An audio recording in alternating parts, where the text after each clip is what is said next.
you need to be buying your product at the lowest price possible. And back then, every weed dealer wanted to meet a grower. You had to get to the grower. But it's not like today where you can Google search somebody who grows weed.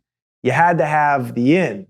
And these growers in Southern Oregon, in Northern California, the cartels especially, would not deal with almost anybody, and you had to have a big bankroll. I mean, you couldn't talk to one of these guys without at least 40 grand to spend.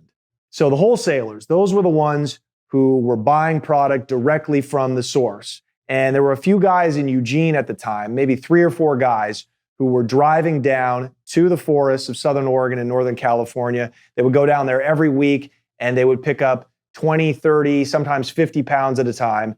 And they had a couple of guys, like me and who they would give 5 pounds to at a time, and we would then break it down into half pounds, quarter pounds, whatever our retailers desired. And one of those guys, his name was he was a buddy of ours.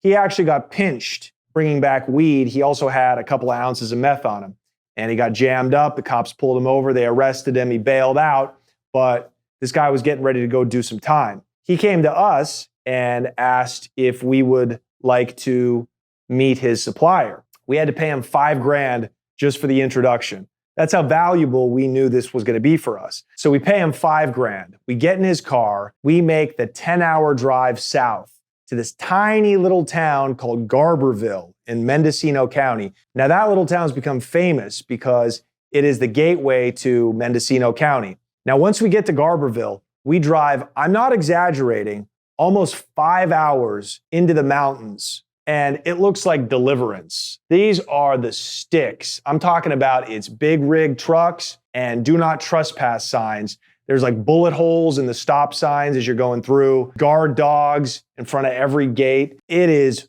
the Wild West up there. A lot of people go missing every year. A lot of homicides get traced back to that region because you could just get killed and they'll feed your body to the fucking mountain lions. There is no law up there. It was sketchy as fuck, but we're excited because we're going to meet the Connect. Now we get to the top of this bluff and there's this huge gate that starts opening up. And this was like redneck Miami Vice. There's a couple of guys with shotguns and pit bulls as the gate opens. We fucking roll down this bumpy ass hill and we get to this tiny little house. And next to it is this gigantic greenhouse. And we know exactly what's inside. So the 2 owners of the operation come out and meet us. They make us lift our shirts up, turn around, make sure we're not wearing any wires. And so I say, show me something. They take us back into this little garage area. And it's just a hut, really. They pull up a false floor. These guys like drilled out the earth and then made it a little trap door. They pull the floor up and there's got to be no less than like 500 pounds of weed harvested, bagged up, ready to go that I'm staring at. Most people would be terrified. I'm jumping for joy. We finally found the Connect. Hey guys, if you like that clip, make sure to check out the full video right here and subscribe to the channel right here.